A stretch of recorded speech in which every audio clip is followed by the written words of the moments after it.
Hello guys, അപ്പോൾ നമുക്കിന്നൊരു ചായ കുടിക്കാൻ പോയാലോ? നമ്മൾ സ്ഥിരമായിട്ട് ചായ കുടിക്കുന്ന സ്പോട്ടുകളിലെ ഒരു ഫേവറേറ്റ് സ്പോട്ടാണ് ഈ ചായക്കട.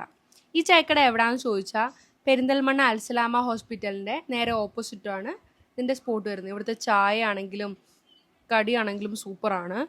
മെയിനായിട്ട് വരുന്നത് ചിക്കൻ പക്കോടയാണ്. ചിക്കൻ പക്കോട, കോളിഫ്ലവർ, കാട, കടല, ഇതൊക്കെയാണ് ഇവിടുത്തെ സ്പെഷ്യൽ ഐറ്റംസ്. അപ്പോൾ ഇതാണ് നമ്മുടെ ചായ സ്പോട്ട് വരുന്നത്. ഈ കടയ്ക്ക് അങ്ങനെ പ്രത്യേകിച്ച് പേരോ കാര്യങ്ങളോ ഒന്നുമില്ല.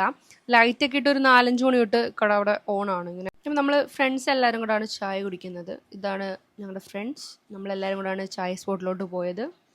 അവിടെ ഇരുന്ന് ഓരോരുത്തരെ തിന്നുകൊണ്ടും കുറ്റം പറഞ്ഞുകൊണ്ടും ഗോസിപ്പ് അടിച്ചുകൊണ്ടും ചായ ആസ്വദിക്കുന്ന വീഡിയോ ആണ് നിങ്ങളിപ്പോൾ കണ്ടുകൊണ്ടിരിക്കുന്നത്. മഴ ചായ ജോൺസൺ മാഷ്. ഇതിന് പകരം നമുക്ക് മഴ ചായ ആരെങ്കിലും തിന്നാൻ കിട്ടൽ, ഇതാണ് നമ്മളുടെ സന്തോഷം. അങ്ങനെ നമ്മൾ ഓർഡർ ചെയ്ത സാധനങ്ങളൊക്കെ വന്നു. ചായ സിപ്പ് ചെയ്ത് കുടിക്കാനാണ് ഗുപ്തന് ഇഷ്ടം. ചൂട് ചായ ഊതി ഊതി കുടിക്കാൻ എനിക്കത് തന്നെ ഇഷ്ടം. ഞാൻ ഒരു ചായ ലവറാണ്. അപ്പം ഇന്നത്തെ വീഡിയോ അത്രേ ഉള്ളൂ. അടുത്ത വീഡിയോ ആയിട്ട് കാണുന്നതുവരെ ബൈ ബൈ.